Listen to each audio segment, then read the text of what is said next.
Olá, eu sou Roberto Monteiro. Neste vídeo, nós veremos uma introdução à programação paralela. Em 1965, Gordon Moore profetizou que a cada 18 meses o número de transistores de um chip dobraria, isso mantendo o custo do transistor. O que é que ele quis dizer com isso? Que a cada 18 meses, ou seja, a cada 1 ano e meio, a capacidade de processamento de um computador dobraria. Na prática, isso se observou. De fato, a gente observa que a cada 1 ano e meio, mais ou menos, os nossos computadores dobram de capacidade de processamento. Isso quer dizer que eles têm mais rapidez para executar alguns dados. Mas como? Com um aumento na velocidade dos processadores? Às vezes sim, outras vezes não. Outras vezes o que acontece é o aumento do número de núcleos de processamento dentro do chip. Por que isso? Quando a gente dobra a capacidade de processamento de um processador, aumentando o número de chips, nós também aumentamos os custos de energia elétrica e dissipação de calor. Quanto mais transistores, é claro que vai consumir mais energia elétrica. E é claro que esse dispositivo vai aquecer mais porque vai circular mais energia elétrica por ele. Por outro lado, à medida que nós aumentamos simplesmente a velocidade de processamento de um processador, nós não garantimos que alguns problemas sejam realizados de maneira mais rápida, porque existem problemas não lineares. O que são problemas não lineares? Aqueles que normalmente não podem ser solucionados pelos métodos tradicionais. Esses problemas não lineares, de forma alguma, terão uma melhora de processamento simplesmente com o aumento da velocidade do processador. Bem, isso leva a que a utilização de técnicas tradicionais envolvendo computadores com um único núcleo não vai permitir a solução desse tipo de problema. Aí surge a programação paralela. A programação paralela aparece exatamente no momento em que começam a se tornar cada vez mais populares e também necessários os problemas não lineares. Aqueles problemas que a solução econômica utilizando computadores convencionais se torna inviável. Se torna inviável porque o computador se torna extremamente caro para você ter um processador que tem uma velocidade tão grande que possa resolver esse problema.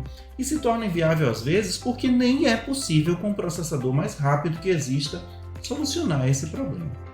A programação paralela tira vantagem de que alguns problemas podem ser fatorados. O que significa isso? Nós podemos dividir esses problemas em partes, solucionar cada uma das partes simultaneamente e depois somar, juntar os resultados do fatoramento, ou seja, da solução dessas partes individuais, para se obter uma solução só, uma solução única para aquele problema. Nem todo problema pode ser resolvido dessa forma. Porém, alguns problemas podem. A computação paralela também permite que, além de utilizar computadores que tenham mais de um processador, a gente normalmente chama isso de núcleos. De mais de um núcleos, se utilize computadores remotos. O que quer dizer isso? Que numa rede de computadores eu posso tirar proveito dos computadores que estão nela e que tenham mais de um processador e que esses processadores estejam ansiosos para distribuir minha tarefa para que partes dessas tarefas sejam executadas nesses processadores remotos simultaneamente e com isso reduzir o tempo de computação. Por outro lado, a lei de Yang e Gustafsson mostrou que nem sempre é possível aumentar a velocidade de processamento simplesmente aumentando a quantidade de processadores que vão participar desse processamento distribuído. Por quê? Porque existe uma parte do problema que não é paralelizável. Tudo bem, existem problemas que são totalmente paralelizáveis, mas existem outros que não. E nesse caso, não adianta aumentar o número de processadores, porque a solução não terá sua velocidade aumentada também. E existe aquela situação em que só é possível fatorar o problema até um determinado ponto. Por exemplo, numa multiplicação de matrizes, eu posso fatorá-lo até o tamanho da matriz. Aumentar o número de o número de partes além do tamanho da matriz não vai aumentar a velocidade de processamento. Nós vamos ver, inclusive, um exemplo desse daqui a pouco. A taxonomia de Flynn. A taxonomia de Michael Flynn dividiu ou classificou os computadores e problemas paralelos como um modelo de quatro taxomas, né? de quatro significados. Esse modelo ele se baseia na quantidade de fluxos de instrução, ou seja, na quantidade de programas e na quantidade de dados que participam do processamento. Nós temos então o SISD, que é o Single Instruction, Single Data, que são aqueles programas sequenciais, onde eu tenho apenas um conjunto de instrução e um conjunto de dados.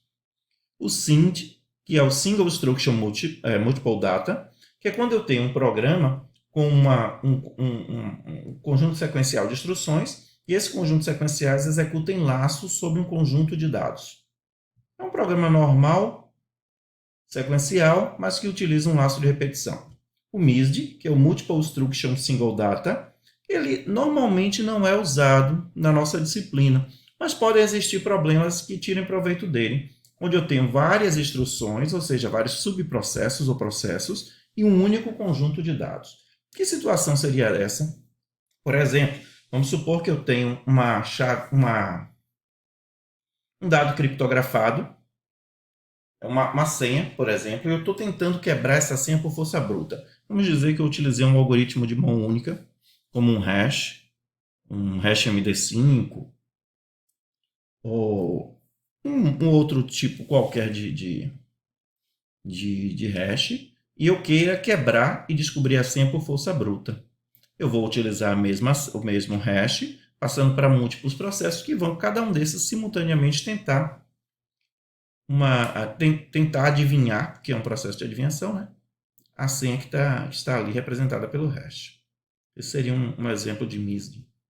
E o MIND, que é o Multiple Instruction Multiple Data, que é um programa paralelo comum, onde eu tenho várias instruções, vários subprocessos. Cada um desses subprocessos opera sobre um conjunto de dados diferente. Normalmente é um conjunto de dados só que você divide em partes. Por exemplo, multiplicação de matriz. Você divide o processo de multiplicar uma linha por uma coluna para achar uma célula de resultado e coloca cada um desse conjunto linha-coluna para um processo resolver. Quais são as aplicações mais comuns em programação paralela? Meteorologia, previsão de variáveis climáticas. Os modelos de previsão meteorológica, eles necessitam dividir o ambiente onde se está tentando fazer a previsão em uma grade. Cada uma dessas células da grade precisa ser processada simultaneamente para que você tenha um resultado, porque a quantidade de variáveis envolvidas é muito grande.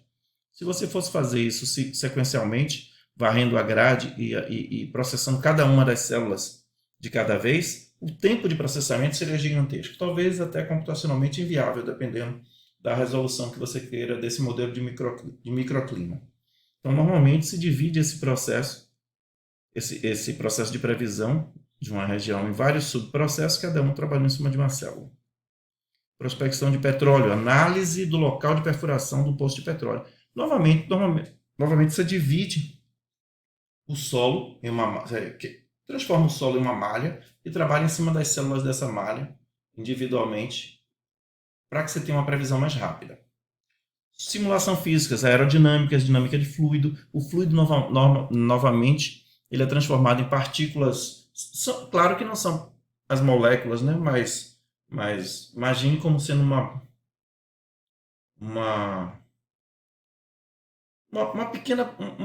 partícula fictícia. Não é uma partícula de verdade, lá, uma partícula atômica ou uma molécula, não. Uma partícula fictícia seria uma pequena parte do fluido, mas tão pequena que permite representar, quando você junta todas essas partículas, o movimento do fluido. E aí você coloca cada uma dessas seções para ser simulada por um determinado processo. Imagine como se o fluido fosse transformado em um monte de bolinhas, uma piscina de bolinhas. Aquela piscina de bolinhas pode ser vista como uma simulação física de dinâmica de fluidos, onde você transformou a água, e ao invés de você ter um monte de... Você ter as moléculas da água, você tem bolinhas que representam partes grandes da água. E aí você consegue fazer uma simulação daquele fluido, usando a bolinha como uma representação. Bioinformática, simulação de dinâmica de moléculas de proteína. As proteínas grandes como aminoácidos ou mesmo DNA, você tem a necessidade de fazer simulações parcelando, dividindo em pedaços o problema, porque a molécula é muito grande. Imagina uma molécula de DNA gigantesca, você fazer uma simulação. Simulação de ecossistemas. No ecossistema você tem diferentes formas de vida presentes naquele ecossistema. Se você quer fazer uma simulação da interação entre essas formas de vida, você pode colocar cada uma das formas de vida como sendo um agente simulado por um determinado processo no seu sistema multiprocessos. Existem diversas tecnologias que podem ser utilizadas com programação paralela. Dentre elas nós temos threads, MPI, OpenMP, CUDA e OpenCL. Existem outras. Vou falar de cada uma delas. As threads podem ser implementadas de duas formas. Nós podemos ter threads de usuários e threads de sistemas. Dependendo do que nós estejamos simulando, do modelo que nós estivermos construindo, pode ser melhor utilizar uma ou outra, e a gente vai ter a oportunidade de falar exclusivamente de threads em algumas aulas. O modelo de threads, o sistema de threads, a biblioteca de threads mais comum, mais conhecida, é o POSIX Threads, também chamado de pthreads. Ela implementa no Unix e todos os sabores de Unix, que são as variações do sistema operacional Unix, como Linux, como FreeBSD, o Windows, se você estiver utilizando o subsistema POSIX nele. Ela permite que você crie funções dentro do seu programa e essas funções executem simultaneamente. Se a máquina tem mais de um núcleo de processamento, o sistema operacional pode, inclusive, colocar cada uma dessas funções em um núcleo para executar rapidamente. Existem vantagens e existem desvantagens na utilização de threads, e nós vamos ver na aula apropriada. OpenCL, o Open Computing Language, é um framework porque ele não é constituído somente de uma biblioteca. Ele tem um compilador C, baseado no C99, e um conjunto de bibliotecas de funções. O OpenCL permite que se construa sistemas paralelos heterogêneos. O que quer dizer isso? É um sistema onde nós temos não apenas a utilização da CPU, dos núcleos de CPU, como também a utilização dos núcleos de GPU, que é a placa gráfica do computador.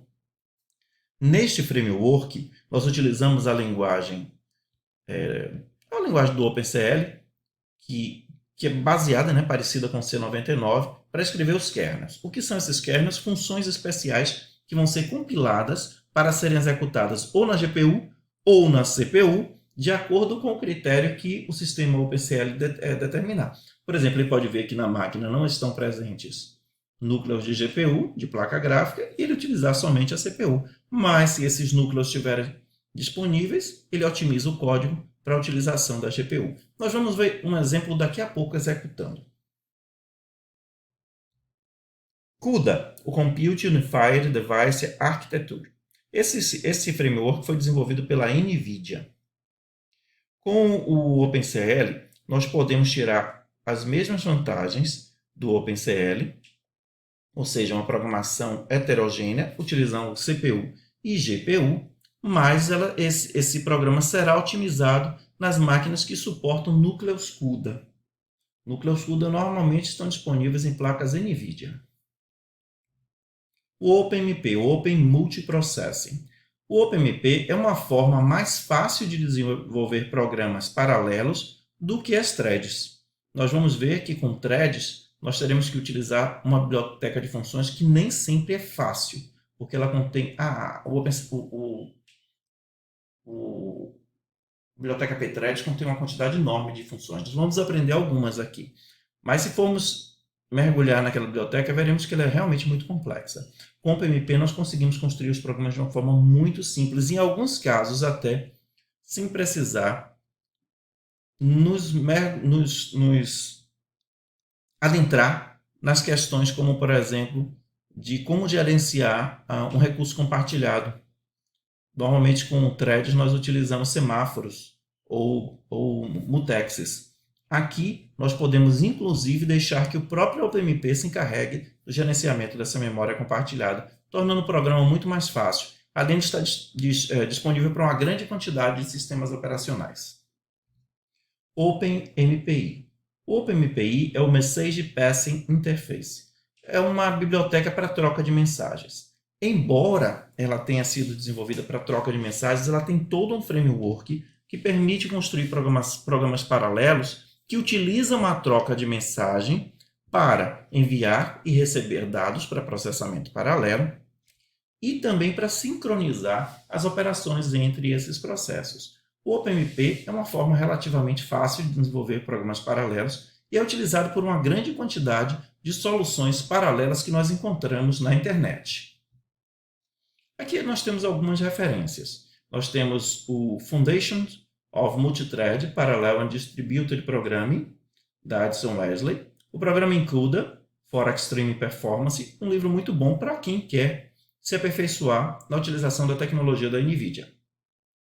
Introduction to Parallel Programming with OpenMP, Pthreads e MPI, na minha opinião, é o livro mais completo. Ele contém detalhadamente informações sobre como utilizar 3 das soluções que nós vamos estar utilizando no nosso curso. O Basic Parallel Programming with OpenMP é um livro muito bom também, voltado à computação científica. E o livro de Silva, um livro em português, Programação Paralela com MPI, um curso introdutório que contém uma série de problemas, exemplo, que ajudam muito a quem está iniciando na programação paralela. Vejamos agora um exemplo prático de multiplicação de matrizes. Mas primeiro eu vou mostrar como é possível trabalhar com threads mesmo na internet. Aqui nós temos um exemplo de um programa escrito na linguagem de programação MaiaScript. Para isso nós estamos utilizando o Maya Studio. O Maya Studio permite escrever programas web, como nós estamos vendo aqui. E esse programa web pode tirar proveito não apenas da sintaxe e das facilidades da linguagem MaiaScript, mas também da biblioteca de funções do MaiaScript. Dentre as funções mais interessantes estão as funções para a criação de threads. A utilização de threads na web não é trivial porque a linguagem JavaScript é mais utilizada no browser, não suporta threads.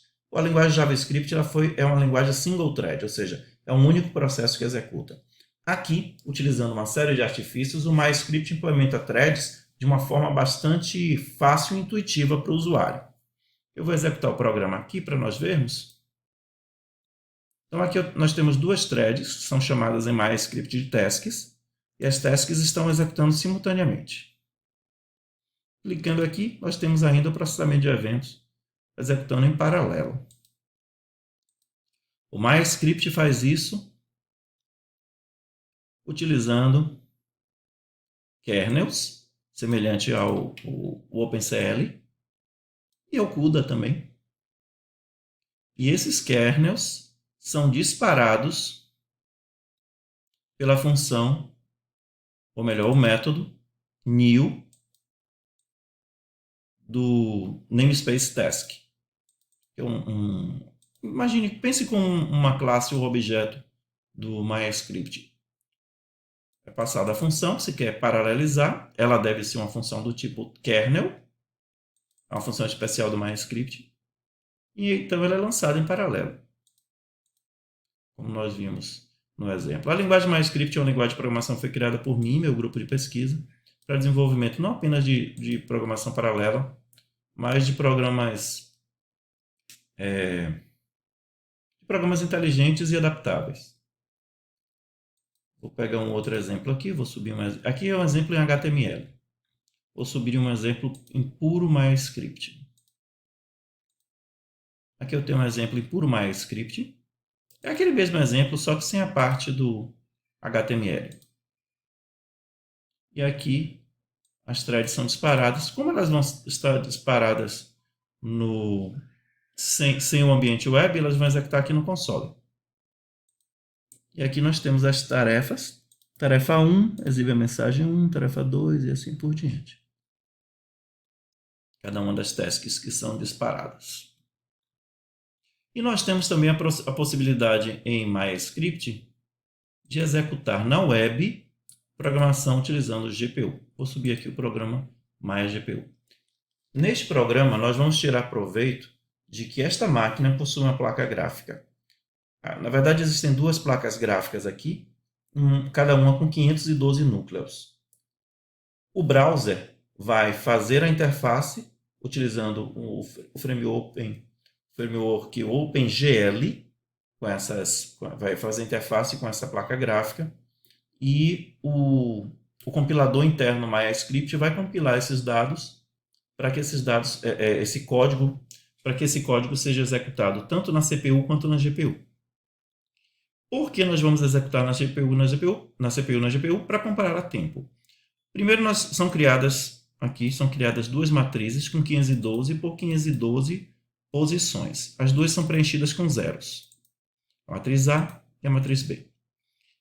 Sequencialmente, cada uma dessas matrizes aqui vai ser preenchida com os números 1, 2, 3, 4, 5, 6, 7 e assim por diante, até preencher completamente na sequência as duas matrizes, A e B. Aqui é criado um shader. Os shaders são do tipo kernel também, igual às threads no MyScript. A função aqui se chama shader. Eu usei o nome shader porque é muito comum na computação paralela, quando se usa a GPU, se chamar os subprogramas que rodam nos núcleos da GPU de shaders. Poderia ser qualquer nome, que eu chamei de shader. Cada um desses shaders, aqui é criado um shader, cada um desses shaders que vão ser lançados na GPU, eles vão processar a multiplicação de uma linha por uma coluna. Então aqui é recebida a matriz A, a matriz B, no shader. Aqui é uma variável local para somar os dados, porque a multiplicação de uma matriz funciona assim: eu multiplico uma linha por uma coluna, onde eu faço o primeiro elemento da linha, primeira célula da linha, multiplica pela primeira célula da coluna, depois eu somo esse resultado com o segundo elemento da linha, multiplico pela segunda célula da coluna e vou fazendo isso. Quando eu faço todo o processo de multiplicar a linha inteira pela coluna inteira, eu somei todos os resultados e eu tenho o resultado da primeira célula da matriz de destino. É isso que esse shader faz. Aqui dentro desse laço for, é percorrida toda a linha. Aqui é passado o dado da coordenada, né? Aqui é a coordenada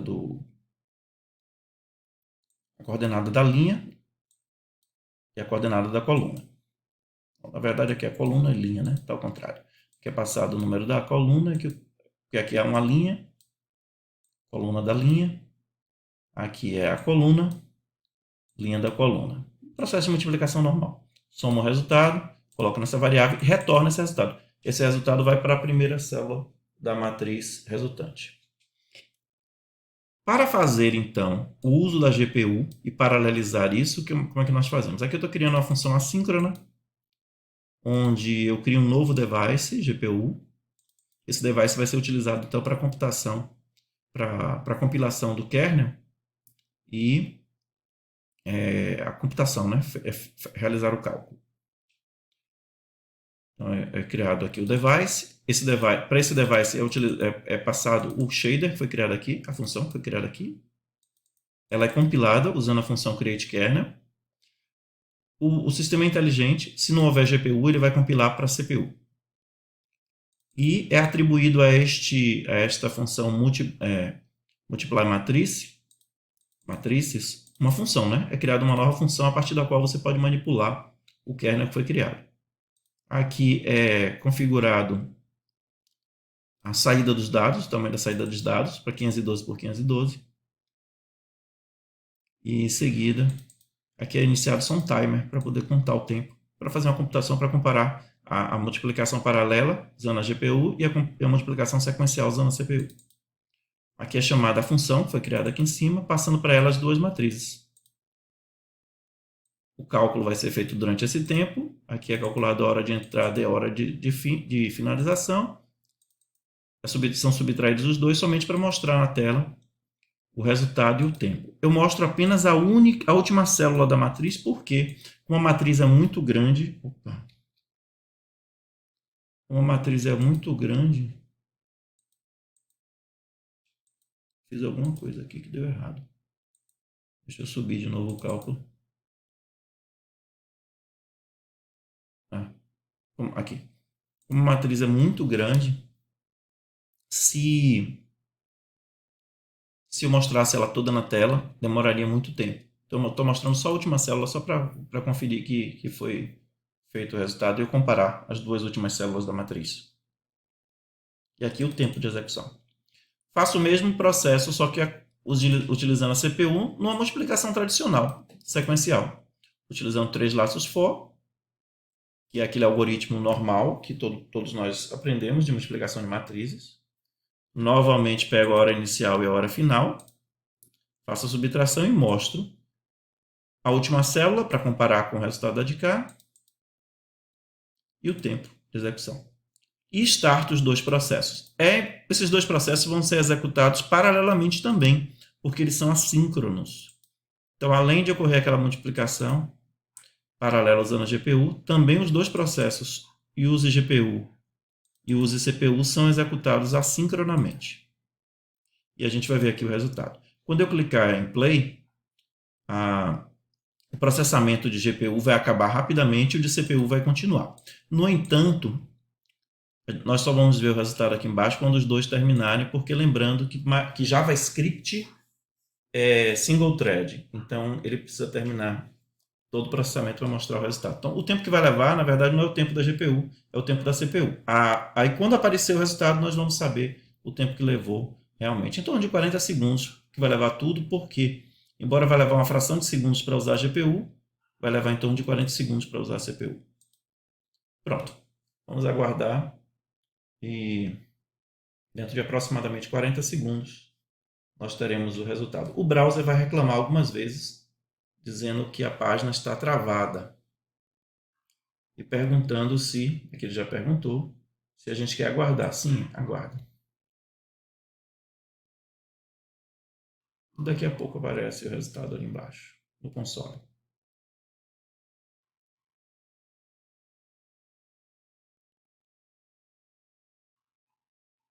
Novamente. E agora sim. E nós temos o resultado. O cálculo com a GPU, observe que é exatamente o mesmo resultado, aproximadamente, né? Porque com a GPU a gente tem uma precisão maior, porque a GPU ela tem, as células dela são double, né?